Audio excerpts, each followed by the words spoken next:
Eu sempre digo, cada pessoa é individual, diferente e especial. E cada um tem uma forma de falar e se comunicar que nos caracteriza. Falar com Alexa não é diferente. De maneira que temos que desenhar a experiência de voz de forma adaptável, se adequando às características do usuário. Em voz, isso é um super desafio, porque o usuário pode dizer literalmente o que ele quiser. Então, nós temos que deixar ele falar com suas próprias palavras e evitar colocar em sua boca palavras não usuais ou pedir que o usuário utilize jargões ou linguagem especializada. Um exemplo que usamos para isso ao redor do mundo é uma skill que te ajuda a encontrar a melhor escola para você. O invocation name dessa skill é Coach Universitário. Com a skill Coach Universitário, criamos uma experiência de voz que nos permite descobrir de que forma implementar os princípios do design situacional e ver funcionando em um exemplo. A primeira coisa que vem à sua mente é simplesmente ir até a internet, encontrar uma escola e criar uma skill que chama uma API que encontra uma escola para mim. Super fácil, porque eu já tenho todas as peças prontas e eu também já tenho uma API. Agora eu só preciso ter todos os parâmetros e pronto, eu entrego uma resposta. Esse modelo funciona perfeitamente quando se trata de uma experiência de web. Simplesmente eu gero um modelo e a partir daí eu recebo uma resposta. No entanto, uma busca como essa não surpreenderia a nenhum usuário e criaria uma experiência entediante e bastante chata. Quando desenhamos interações de voz, precisamos redesenhar um modelo de interação para criar uma rotina de hábitos, que não só resolve o problema de encontrar uma escola, mas também reduz o estresse dos estudantes, ao encontrar um progresso diário na busca de um futuro melhor. A skill funciona mais como um coach que te acompanha durante todo o processo, te dando dicas diárias e oferecendo sugestões do que você pode fazer para encontrar a escola ideal, entregando o fit perfeito. Isso é uma estratégia de mentoria a médio prazo, que, com base no que nós aprendemos, funciona melhor para voz do que um app para dispositivos móveis pode oferecer. Neste caso, analise a skill que você quer construir e pense como você pode destrinchar em pequenas entregas com acompanhamento periódico. Pode ser diário, semanal, mensal, que permita que os usuários descubram e redescubram o seu dia a dia enquanto interagem por voz e com a Alexa. Depois de conseguir identificar essa interação diária ou algum tipo de rotina que você deseja criar, é importante desaprender e retomar alguns conceitos que funcionam muito bem no design visual, mas que não são recomendados em interfaces de voz. No design de telas, com certeza você vai ter um botão ou algum componente visual. Para a voz, isso deve estar presente no seu modelo de voz. E para fazê-lo, precisamos deixar tudo definido de maneira correta. Os nomes de invocação, as utterances, slots, sinônimos e etc. Mas como funciona isso? Para entendermos, vamos trabalhar juntos e revisar os conceitos. Utterances. Podemos traduzir como sentença ou enunciado. É nada mais do que uma lista de frases que um usuário pode dizer para que a skill comece a funcionar.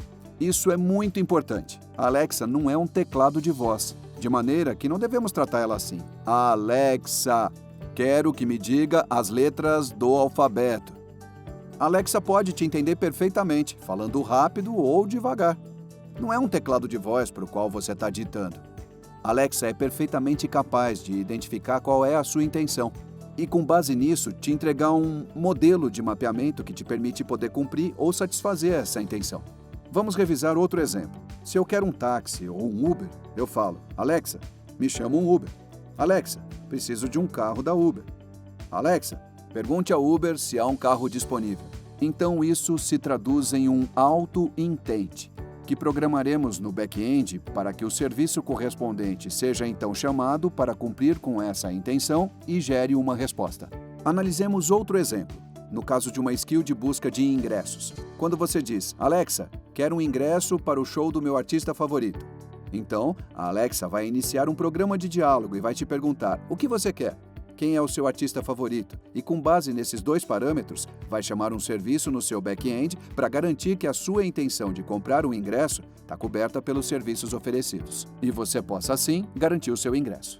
Agora que você está com o seu ingresso na mão, é possível que ela te atualize com informações diárias, notícias e tudo sobre o show ou artista para você continuar entusiasmado e conectado, gerando assim uma afinidade de sentimentos desse diálogo constante.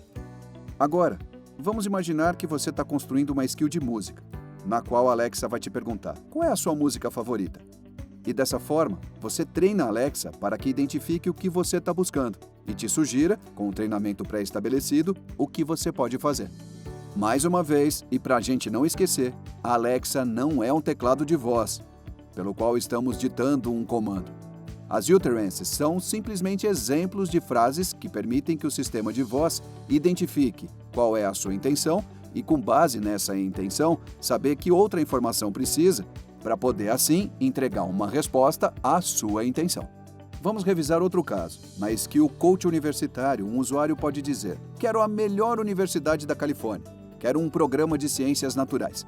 E a partir daí, identificar que peças ou parâmetros é preciso obter em seu diálogo para acomodá-las, adicioná-las ou subtraí-las, para assim poder consumir serviços de terceiros ou, quem sabe, gerar uma resposta de retorno ao usuário. Esse diálogo diário vai gerar uma resposta mais personalizada para eles. Em um celular ou página da web, o que se faz é pensar em um texto para o botão, o que pode ser enviar, publicar, aceitar ou simplesmente um OK. Mas em voz, não é possível.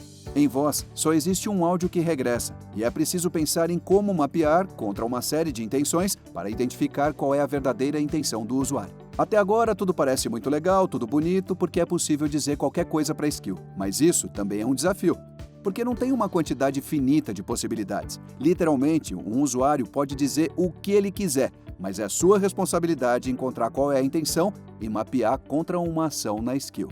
Os enunciados ou utterances se mapeiam contra uma intenção. Essa variação de intenções envia informações sobre a universidade. Então veja que para cada intenção desejada precisamos dar uma dica, temos que guiar o nosso usuário para ele falar de maneira correta. Só assim poderemos fazer um mapeamento adequado que identifique qual é a sua intenção. Ok, pronto. Agora que temos as intenções muito bem configuradas, nós precisamos entender outro conceito muito importante, chamado conceito de slots. Os slots, ou variáveis, são como parâmetros que compreendem a informação que precisamos do usuário e que vamos enviar para a skill. Temos que encontrar uma maneira de perguntá-la aos usuários de forma que nos permita capturar toda a informação que necessitamos para poder, assim, construir uma resposta. Os slots podem ter um conjunto de valores desejáveis, mas podem ter muitas variantes. Por exemplo, quando nos referimos a tamanhos de roupas, a primeira opção é pensar pequeno, médio e grande. Mas o desafio é que o usuário não vai dizer pequeno, médio ou grande. Pode dizer qualquer coisa, pode dizer algum sinônimo. Por exemplo, pequeno, minúsculo, pequenino, micro. Então, nós temos que levar em conta alguns cenários nos quais os sons das palavras são similares. Por exemplo, entres e em três. Ou então, quatro e quarto. Minha recomendação é que, na medida do possível, você deve mapear os valores que são similares. E aqui, descobrimos uma redefinição de sinônimo, diferente da do dicionário. Mais do que simplesmente listar os sinônimos, trata-se de uma espécie de equivalência que temos que construir para darmos mais solidez ao processo no qual se mapeiam os slots. Pense num modelo de diálogo ao desenhar sua skill, e também como é possível que esses diálogos evoluam com o usuário. Por exemplo, a Alexa tem uma funcionalidade que se chama Slot Licitation.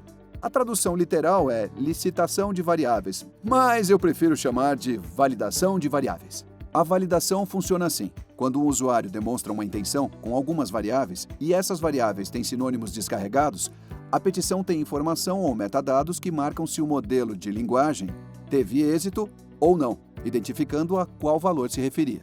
Se o slot revela um baita no match, significa que esse sinônimo não está na sua lista. Então, olha, a minha recomendação é que faça um log ou um registro, e isso vai ter que acontecer de qualquer maneira, para a gente poder mapear depois contra os valores já presentes. Dessa forma, criamos um processo sistemático, que se estende e se adapta com base na forma em que os clientes estão utilizando a sua skill. Um processo que evolui para que você possa gerar mais valor e mais palavras processadas. Indo mais a fundo, como parte do tema gerenciamento de diálogos, ou Dialogue Management em inglês, existe um processo de validação, no qual você cria um conjunto de regras para cada variável. Por exemplo, se as variáveis são de estatura e você só quer aceitar variáveis de 120 a 280 centímetros, você pode adicionar uma regra de validação aí, na qual, se o usuário diz algo fora do range, a Alexa responde: desculpe, esse não é um valor válido. Ou então, pergunte com uma clarificação que, inclusive, pode ser mais divertida. Por exemplo, eu, sendo Alexa, meço 20 centímetros. Quantos centímetros você mede? E dessa forma, forçar para que o valor seja um valor válido para que você possa gerar uma resposta. Aí, dessa forma, você tem um modelo de interação adaptável à forma na qual seus usuários se expressam. Não se esqueça, princípio número 1, ser adaptável.